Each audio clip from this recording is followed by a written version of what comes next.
Matius 19. Perceraian.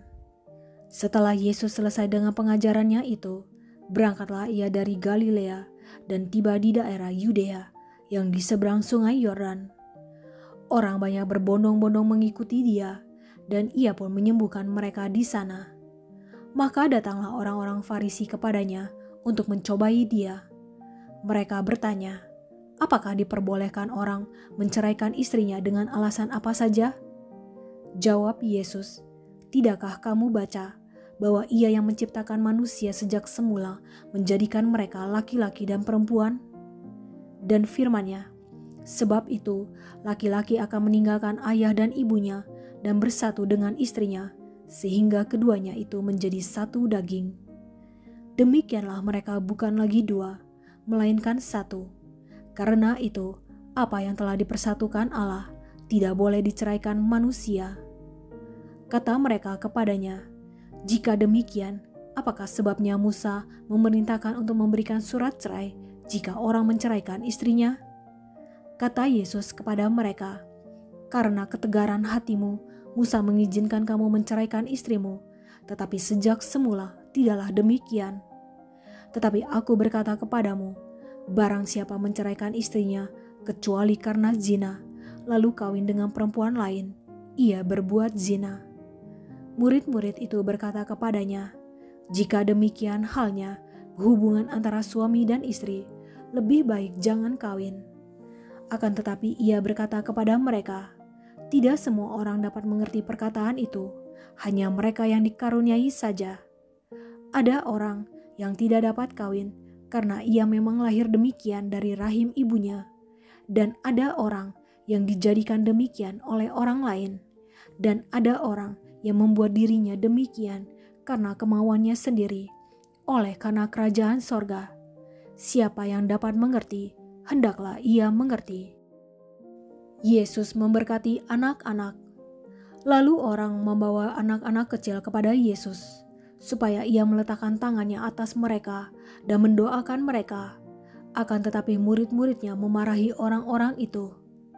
Tetapi Yesus berkata, biarkanlah anak-anak itu, janganlah menghalang-halangi mereka datang kepadaku, sebab orang-orang yang seperti itulah yang empunya kerajaan sorga.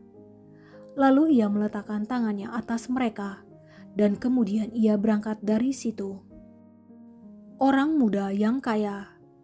Ada seorang datang kepada Yesus dan berkata, Guru, perbuatan baik apakah yang harus kuperbuat untuk memperoleh hidup yang kekal? Jawab Yesus, apakah sebabnya engkau bertanya kepadaku tentang apa yang baik? Hanya satu yang baik. Tetapi jikalau engkau ingin masuk ke dalam hidup, turutilah segala perintah Allah. Kata orang itu kepadanya, perintah yang mana? Kata Yesus, jangan membunuh, jangan berzina, jangan mencuri, jangan mengucapkan saksi dusta.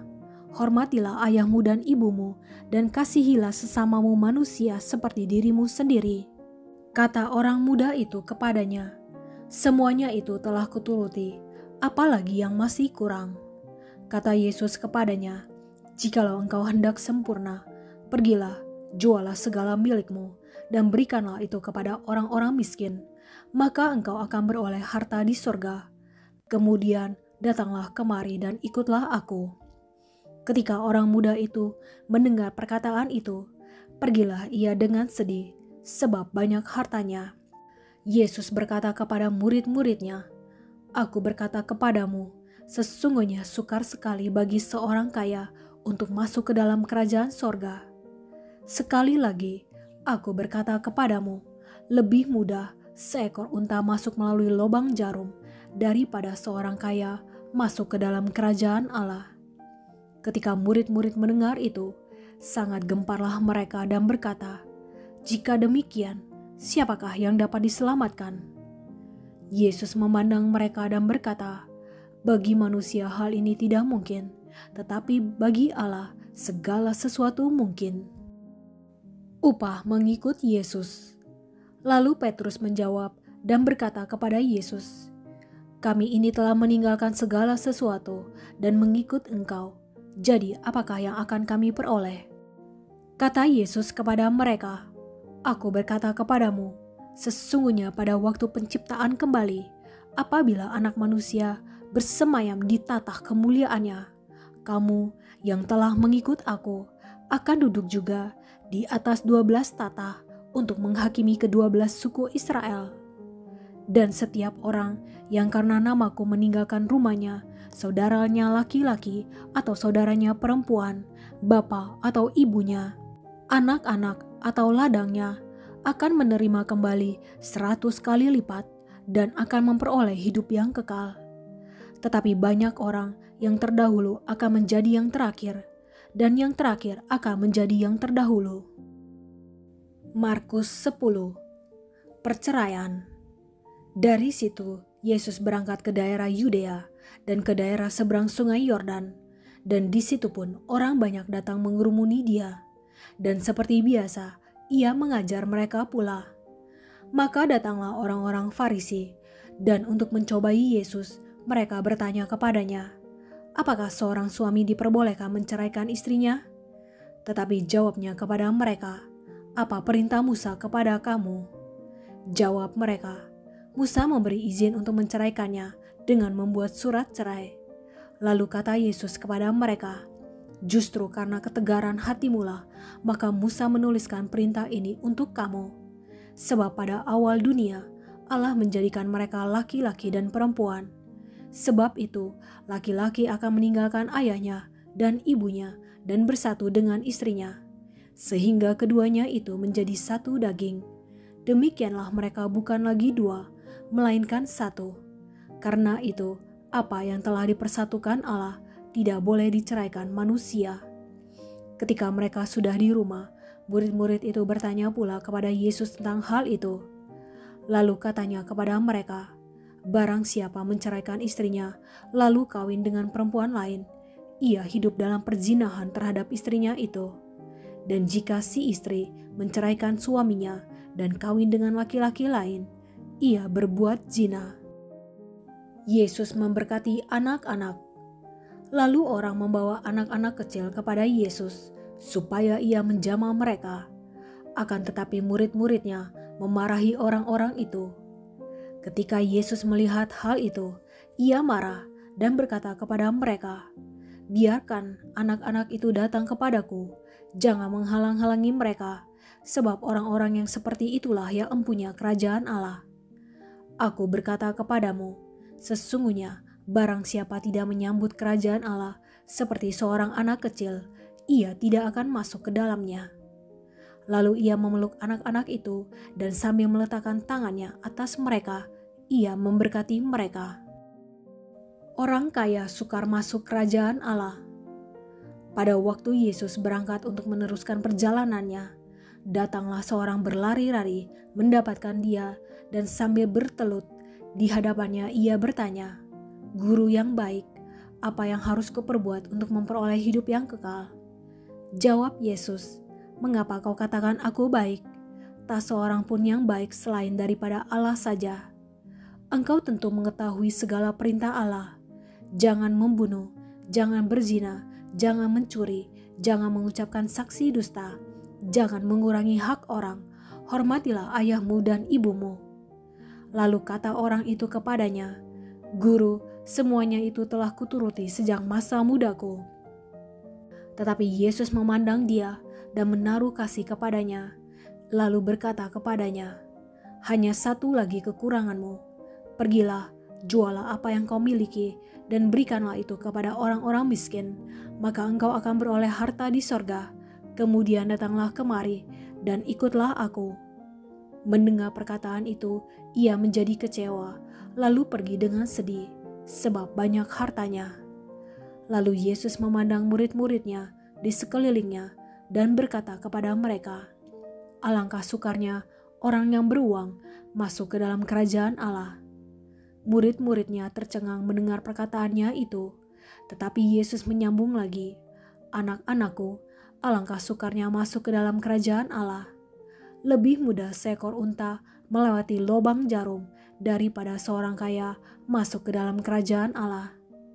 Mereka makin gempar dan berkata seorang kepada yang lain, "Jika demikian, siapakah yang dapat diselamatkan?"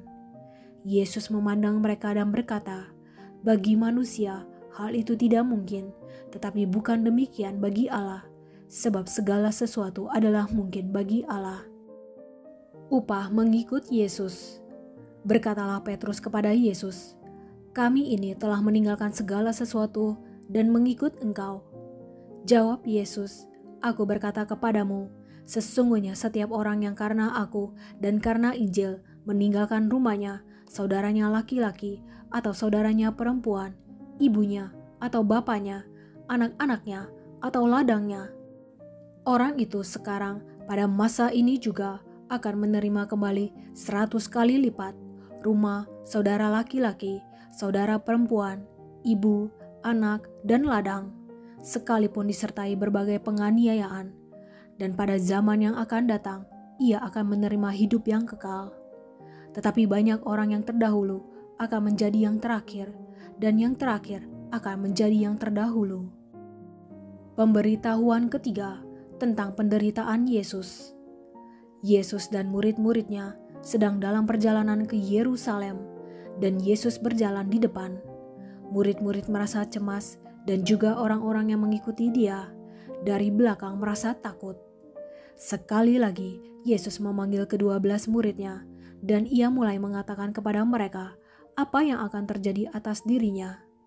Katanya, "Sekarang kita pergi ke Yerusalem, dan Anak Manusia akan diserahkan kepada imam-imam kepala dan ahli-ahli Taurat, dan mereka akan menjatuhi dia hukuman mati, dan mereka akan menyerahkan dia kepada bangsa-bangsa yang tidak mengenal Allah, dan ia akan diolok-olokkan, diludahi, disesah, dan dibunuh, dan sesudah 3 hari ia akan bangkit." Permintaan Yakobus dan Yohanes, bukan memerintah melainkan melayani. Lalu Yakobus dan Yohanes, anak-anak Zebedeus, mendekati Yesus dan berkata kepadanya, "Guru, kami harap supaya Engkau kiranya mengabulkan suatu permintaan kami." Jawabnya kepada mereka, "Apa yang kamu kehendaki aku perbuat bagimu?" Lalu kata mereka, "Perkenankanlah kami duduk dalam kemuliaan-Mu kelak, yang seorang lagi di sebelah kananmu dan yang seorang di sebelah kirimu."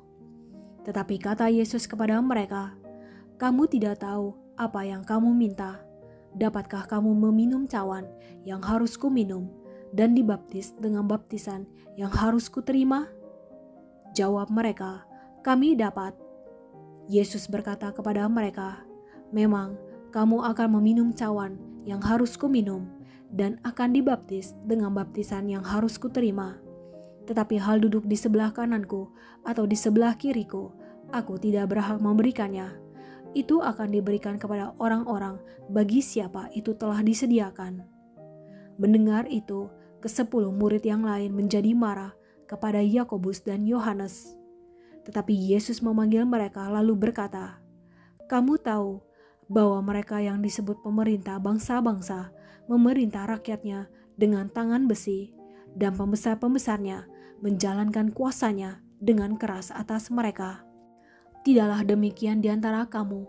Barang siapa ingin menjadi besar di antara kamu, hendaklah ia menjadi pelayanmu.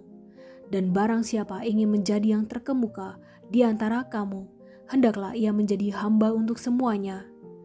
Karena Anak Manusia juga datang bukan untuk dilayani, melainkan untuk melayani dan untuk memberikan nyawanya menjadi tebusan bagi banyak orang." Yesus menyembuhkan Bartimeus. Lalu tibalah Yesus dan murid-muridnya di Yeriko, dan ketika Yesus keluar dari Yeriko bersama-sama dengan murid-muridnya dan orang banyak yang berbondong-bondong, ada seorang pengemis yang buta bernama Bartimeus, anak Timeus, duduk di pinggir jalan. Ketika didengarnya bahwa itu adalah Yesus orang Nazaret, mulailah ia berseru, "Yesus, anak Daud, kasihanilah aku." Banyak orang menegurnya supaya ia diam, namun semakin keras ia berseru, "Anak Daud, kasihanilah aku." Lalu Yesus berhenti dan berkata, "Panggillah dia." Mereka memanggil orang buta itu dan berkata kepadanya, "Kuatkan hatimu, berdirilah, ia memanggil engkau." Lalu ia menanggalkan jubahnya. Ia segera berdiri dan pergi mendapatkan Yesus.